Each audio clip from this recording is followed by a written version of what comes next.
वक्रतुंड महाकाय सूर्यकोटी समप्रभ निर्विघ्नं कुरु मे देव सर्वकार्येषु सर्वदा.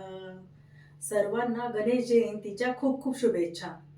आणि गणेश जयंती म्हटलं की सगळ्यांच्या समोर पहिले येतं मोदक, आणि आपल्या लाडक्या गणपती बाप्पाला तर ते खूपच आवडतात.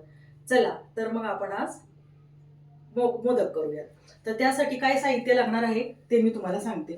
तर त्यासाठी आपल्याला लागणार आहे खोबरं, एक मोठे भांडभर घेतलेलं आहे, आणि त्याच्या 3/4 म्हणजे त्याच्या पाऊण कप, म्हणजे 1 किलो जर असेल, म्हणजे 1 वाटी जर असेल तर त्याच्या थोडंसं कमी गूळ घेतलेला आहे. नंतर तेल, खसखस, विलायची पूड, मीठ, तूप आणि पीठ मळण्यासाठी, कणिक मळण्यासाठी पाणी, गव्हाची कणिक मळण्यासाठी पाणी. तर पहिल्यांदा आपण कणिक मळून घेऊया.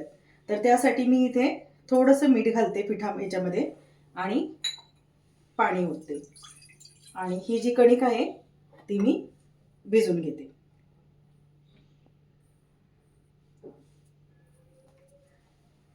कणिक आपल्या अंदाजाने किती लागते त्याप्रमाणे तुम्ही कमी जास्त करू शकता, आणि राहिली तर एखादी पोळी आपण लाटूच शकतो त्याची, त्यामुळे कणकेचं एवढं प्रमाण काही नाही.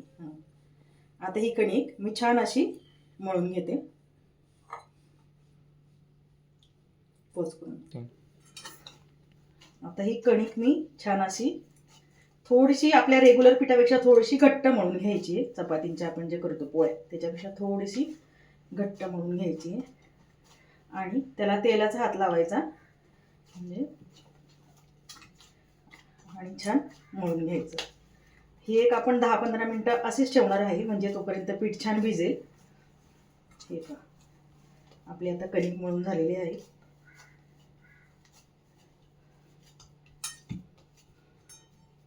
तर आपण ती हे साईडला ठेवून देऊयात आणि याच्यावर झाकण ठेवूयात.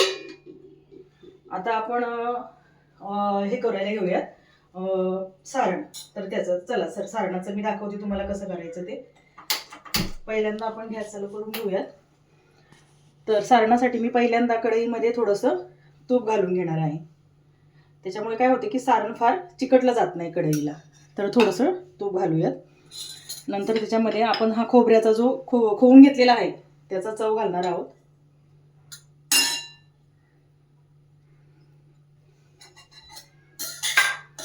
आणि ते थोडंसं परतून घेणार आहोत.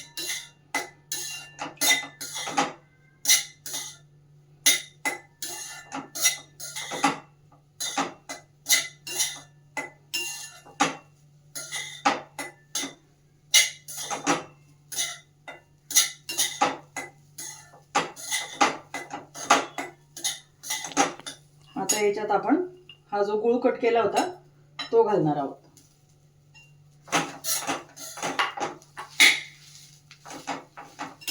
आणि हे छान असं परतून घेणार आहोत एकजीव करून.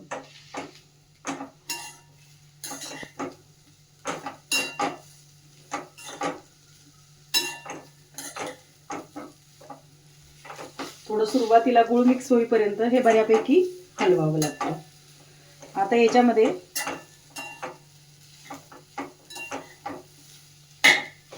तुम्हाला काजू बदाम काही घालू शकता, पण मी फक्त आज याच्यामध्ये विलायची पूड आणि खसखसच घालणार आहे.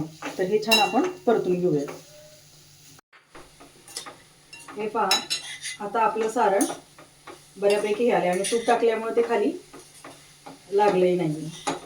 तर आता मी हे थोडीशी खसखस भाजूनच ठेवली होती पहिली, तर ती याच्यामध्ये घालणार आहे, आणि विलायची पूड. आता हे घालून एकदा आपण छान मिक्स कर. खूप जास्तही होऊ द्यायचं नाही, कारण की जर जास्त खूप वेळ हे झालं तर ते गुळ कडक होणे ना, मोदकाचं सारण असं कडक कडक वेगळंच लागतं ते. त्याच्यामुळे थोडंसं असं खाली लागायला लागलं की गॅस लगेच बंद करून टाकायचं.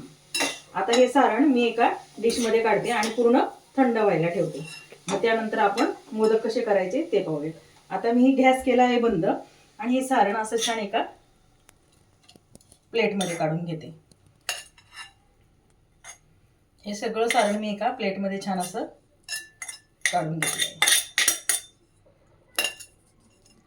एक 5-7 मिनिटं लागतील याला थंड व्हायला. त्यानंतर आपण आपले मोदक तयार करायला घेऊया. आता मी हे पिठातले एक गोळा घेतलेला आहे आणि त्याचे असे छोटे छोटे गोळे करून हे छोट्या पुरी एवढ्या आकाराचे लाटून घेणार आहे. अगदी पीठ छान घट्ट मळलं गेलं ना तर कणिक वगैरे असं काही त्याला लावायला लागत नाही. हे बघा आता मी तुम्हाला दाखवते एक मोदक करून. हे बघा याच्यामध्ये असं भरपूर असं सारण घालायचं आणि हे असं खाली दाबून घ्यायचं आणि त्याच्यानंतर हे अशी याची बारीक करत जायची आणि हे असं दाबून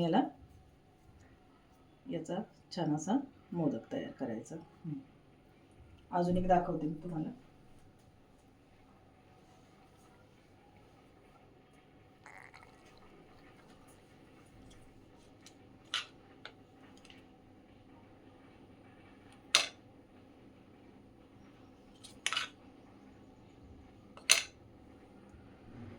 हे असं सगळं असं दुमडून घ्यायचं असं हे असं आणि असं वरती करून घ्यायचं आणि त्याच्यानंतर मग त्याला असं छान आकार द्यायचा.